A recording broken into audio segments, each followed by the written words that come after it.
Desde hace varios años, más de 20, más de quizá 30, ¿no?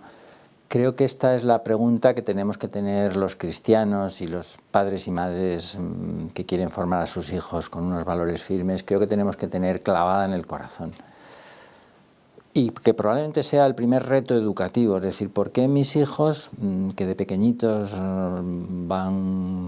parece que va calando la formación cristiana y vienen a misa conmigo y rezan, por qué esa formación se resquebraja o directamente no cuaja y ocurre precisamente en la adolescencia?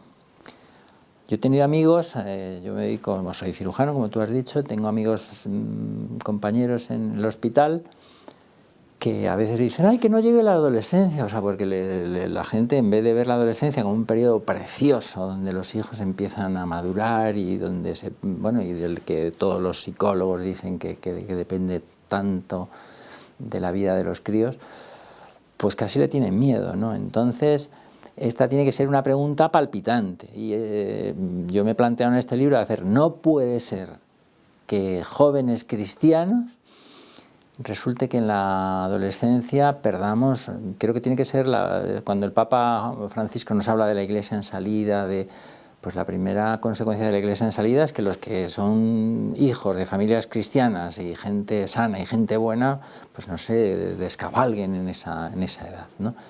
Entonces este es el primer reto que tenemos que tener en el corazón y que tenemos que decir, hasta aquí hemos llegado, vamos a pensar, vamos a reflexionar, vamos a acudir a personas que han leído mucho, que tienen más experiencia. Yo me considero una persona con experiencia porque la verdad que he estado en contacto con adolescentes desde hace 30 o 40 años y sigo en contacto con adolescentes, y a través de esta entrevista espero dar algunas claves con estos matices. A ver, primero, cuando se habla de adolescentes no hay que juzgar a nadie, estamos hablando de tendencias, no de una persona, porque cada persona es una infinitud.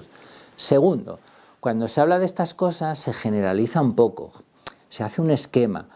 Yo he tenido a veces programas en televisión que luego me dicen, hombre, tú has hablado, qué bonito es hablar de la teoría, luego la realidad es más difícil. Yo ya lo sé, cuando se hace un esquema se simplifica un poquito la realidad, pero sin esos esquemas, ¿cómo acceder a la realidad, ¿no? Bueno, con estos matices vamos a entrar de lleno, si te parece, en explicar cuál es la clave de ese problema, por qué lo he llamado Educar para la Pluralidad, y afrontar de lleno esa especie de crisis, esa especie de problemón serio que tienen las familias cristianas cuando sus hijos llegan a la edad de la adolescencia, para que la preparen con sus hijos pequeños, para orientar toda la educación familiar orientada a la adolescencia.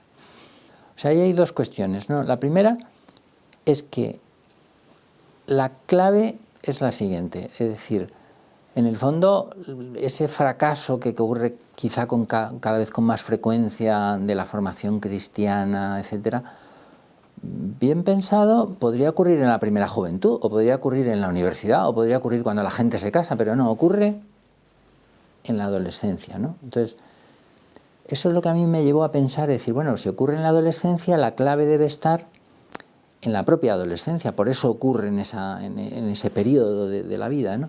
Claro, ¿qué es la adolescencia? La adolescencia es el paso de un ambiente cálido, familiar, homogéneo, a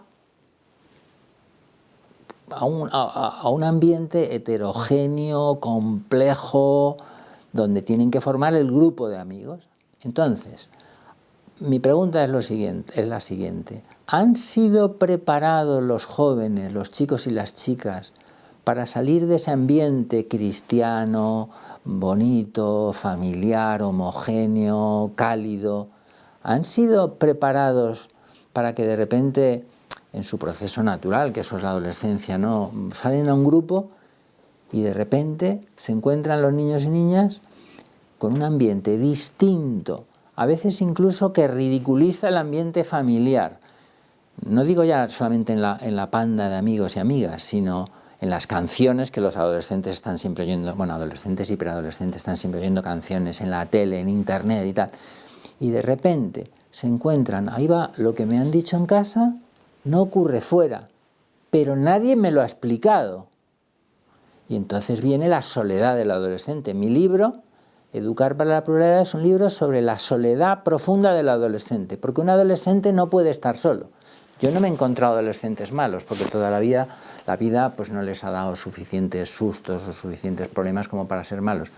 Pero un adolescente, para no estar solo, es capaz de incendiar un bosque, de cogerse una borrachera, porque quiere ser aceptado en un grupo. Entonces ya está bien de tener adolescentes desconcertados, adolescentes como diciendo, mis padres me han enseñado en un idioma moral, vamos a decir en español, salgo a la calle y la gente habla en turco, en ruso, y nadie me ha explicado esto, entonces me siento solo y lo que hago es decir, bueno, lo que me han dicho en casa es muy bonito, pero no es real, ¿no? Entonces ahí es cuando yo caí que el tema clave para meter en la educación familiar es ese tema del contraste fuerte entre el mundo cálido, y por eso lo llamé Educar para la Pluralidad. Pero como tú me preguntabas, Mercedes, entendiendo la pluralidad no como relativismo, no como, bueno, vivimos en un mundo plural, hay que aceptarlo, porque eso me parece una cobardía moral, no es por nada, ¿no?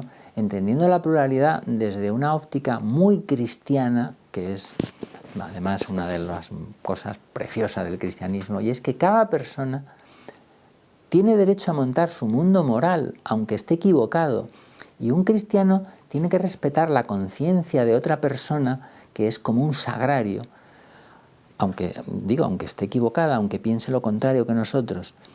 Ahora, eso sí, exigir el mismo respeto que damos a otras personas a nuestras propias convicciones. Y entonces hacemos la pluralidad, porque hay personas con unas convicciones y nosotros tenemos otras.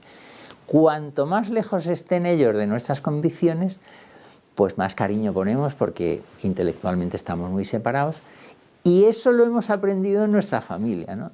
Y entonces un niño dice, ¡ay, qué alegría! Puedo tener amigos que piensen distinto que yo y a la vez no tengo que ceder en mis convicciones, ¿no? Entonces eso es una de las grandes cosas que creo que explico bien en ese libro y que hace que los niños no tengan que decir, o dejo mis convicciones familiares y soy aceptado, o no las dejo y soy rechazado. No.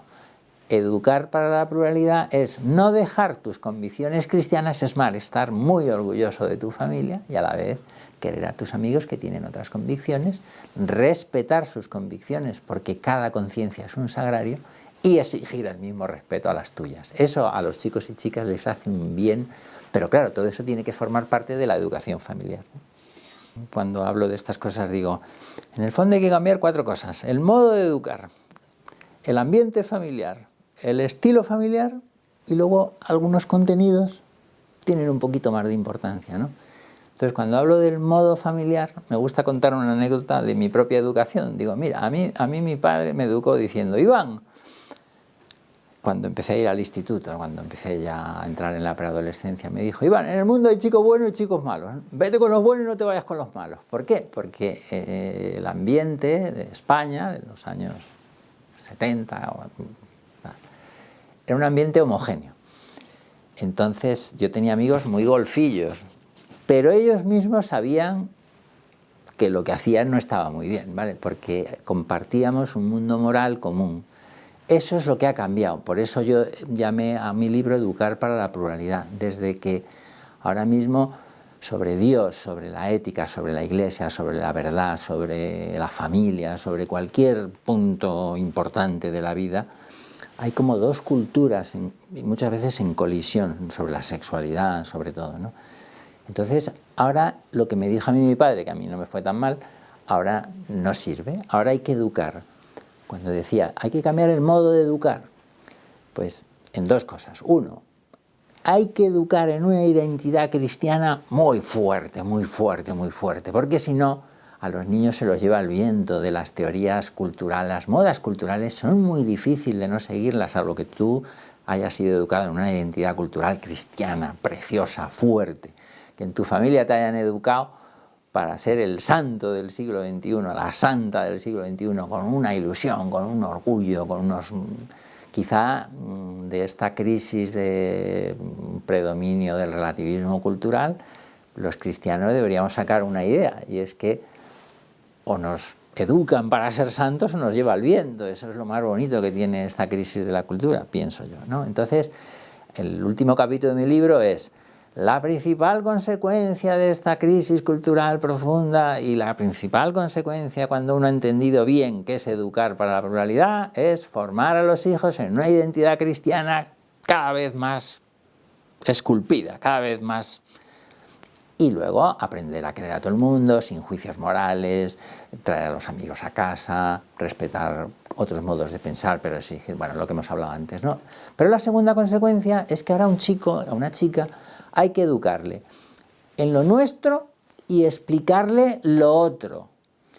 Sobre la sexualidad, mira, nosotros pensamos que hay que aprender a amar con el cuerpo para tener una familia, porque si no, al principio parece divertido lo otro, pero luego te acabas quedando solo. Pero vas a tener amigos que lo van a ver de esta otra forma. Que el sexo es como un deporte, que no pasa nada, que cuanto más veces lo hagas, porque luego tal, y eso no deja ninguna huella. Pero todo eso, ¿a qué lleva? Pues a lo que ocurre que tantas personas que se juntan, se separan, van de relación en relación, al final no tienen ni familia, acaban solos.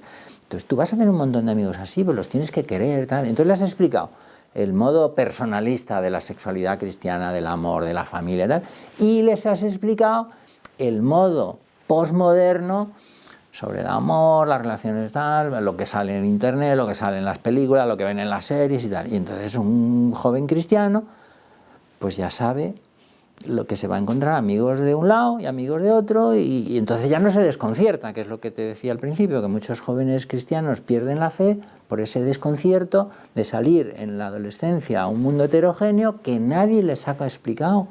Y entonces dicen, lo que me ha dicho papá y mamá es muy bonito, pero no ocurre, es mentira, ¿no? Porque nadie les ha explicado. Entonces ahora hay que explicar en lo propio y en lo ajeno. Sobre Dios. Hijo mío, te hemos explicado, hija mía, te hemos explicado que Dios es una relación de amor preciosa, profunda, pero vas a tener amigos que van a ver la religión como un poder que te limita la libertad. La otra explicación, bueno, hay gente que lo ve así, entonces, bueno, pues cuando tengas un amigo así, pues reza por él, mira a ver si lo traes a casa y empieza a ver la religión de otra manera, y entonces tiene ambas explicaciones, ¿no? Sin trampas. Las otras explicaciones pues también tienen un pequeño fondo, porque en algún momento, no sé, a lo mejor se vio así en algún sitio, o alguna deformación de la iglesia, etcétera, etcétera, ¿no? Entonces ese es el modo, ¿vale? Y eso es importante, ¿eh? Además de explicar lo propio, muy bien explicado, ¿no? Claro, por eso yo, después de llegar del quirófano y después de llevar tal, me he puesto a escribir un libro, porque la verdad que nunca, o sea, si yo hubiera encontrado un libro parecido a este de Educar para la Pluralidad, pues le hubiera dicho, mira, no lo escribo, leeros leer tal, ¿no? Pero no creas, en ese sentido, yo estoy orgulloso de mi libro porque digo, es que es esto lo que hay que hacer, no se trata de leer sobre el cerebro del adolescente, no es una cuestión hormonal, es una cuestión de la pluralidad, de que los niños, las niñas tienen que salir a la calle, y el ambiente intelectual, las modas intelectuales tiran mucho. Por eso también me parece importante cambiar el ambiente de las familias. Los niños y las niñas necesitan mucho más que nunca de la autoridad de sus padres, mucho. Es más, hay muchos ensayos, muchos artículos que dicen, la autoridad de los padres es un derecho de los hijos. Lo que pasa es que esa autoridad ya no es darles un pescozón en la cabeza, sino que es transformarla a la autoridad como una comunicación preciosa con sus hijos. Nunca perder la comunicación. Cuando un adolescente está alterado, déjalo tranquilo, ya habla al día siguiente, ahora al día siguiente habla. Y un ambiente familiar muy alegre, de tranquilidad, de hablar, de comunicación. Hay que hablar de amor, hay que hablar de sexo, lógicamente no tanto de la fontanería sexual como de cualquier cosa que sale en una serie, en una tal, llevándolo al terreno del amor personal. Hay que hablar de sexo como de fútbol, ¿no? Ahora que ha ganado el Real Madrid y estamos en Madrid, ¿no? Hay que hablar de cualquier cosa aprovechando un amigo, una pareja que sin juzgar a las personas nunca, ¿vale? Porque no somos nadie para juzgar, pero pero eso tiene que estar continuamente hablando de la belleza de la familia que está unida, que se quieren, de la tristeza. Yo los dolores más grandes que me he encontrado no son en el quirófano, son las rupturas familiares. Pues aprovecha todo eso para que tus hijos amen la familia, la entiendan. Hay que hablar, bueno, y eso es cambiar el ambiente familiar. Yo el recuerdo que tengo de mi infancia es que mi familia es una familia muy alegre, ¿no? Entonces, eso es otro de los temas, ¿no? El primer capítulo es educar para la belleza. ¿Qué significa eso? Pues que tenemos que meter en la familia un amor grande a la belleza, explicarle a los hijos que tienen que utilizar la inteligencia, no solo la inteligencia práctica, que es resolver cosas en internet y tal, ¿no? Sino la inteligencia contemplativa. Es decir, saber apreciar una película preciosa que tiene contenido, ir un día a un museo, leer un libro, leer. También los padres tienen que leer, porque no es fácil llevar todo esto si no se lee un poquito sobre educación y tal, ¿no? Pero los niños tienen que tener, las niñas tienen que tener mundo interior. Y tienen que aprender a querer, y eso no es el uso de la inteligencia práctica de saber cómo se monta un móvil y qué app tiene y tal y igual, sino que tienen que tener una cierta hondura interior. Y ese uso de la inteligencia contemplativa, de que los hijos tengan mundo interior para que sepan apreciar desde, bueno, la belleza a veces es una mirada, es cómo te vistes, es un detalle de cariño, es una poesía, es una lectura que la leen los padres, la comentan con los hijos, se comenta en familia, o una película que se disfruta. Los hijos tienen que salir de la vulgaridad reinante y entrar en el mundo de la belleza, ¿no? Porque si no, los arrastra la vulgaridad y las series zafias y tontas. Entonces también eso es otra tarea bueno, una tarea familiar preciosa, porque claro, si no los hijos pues acaban, no sé, esclavillos de sus instintos más básicos y de sus egoísmos y no saben ni querer, ¿no? Entonces eso es otro tema, educar la atención, educar la belleza, educar la afectividad, etcétera, ¿no? Que también es otra tarea, pues que a veces los padres también se tienen que hacer un poquitín pedagogos y conocer un poquito esas tareas y hablarlas papá y mamá para irlas metiendo en familia, porque antes esto era más sencillo, la educación era un poco más sencilla, ¿no? Entonces, vale, a los chicos hay que saberlos, una de las educaciones más importantes es que la vida tiene frustraciones en forma de dolor, en forma de la muerte de un ser querido, en forma de retrasar un placer porque hay una obligación. Y a todo eso o se le da sentido y se le da cariño y se le alienta al adolescente, o si no, el adolescente, cuando tiene una frustración, acude a las redes sociales, a los likes y a la dopamina, al circuito de la dopamina que está explicado en el libro, para sentirse, no sé, gratificado de un modo muy cutre, muy pobre, muy básico, que es la satisfacción placentera que da una hormona que es la dopamina y que les genera adicciones, porque otra de las cosas que también se toca en el libro es que los adolescentes no tienen todavía creados los circuitos neuronales de la corteza cerebral, que es la que nos hace razonar de que a veces las satisfacciones más básicas hay que posponerlas porque no es el momento de quedarse hasta las 3 viendo vídeos de YouTube, porque si no mañana tal. Pero esos circuitos, esos razonamientos que hace la corteza cerebral, los jóvenes, los adolescentes todavía no tienen la corteza cerebral madura, y esa madurez la tienen que poner sus padres, explicándoles el sentido de las cosas.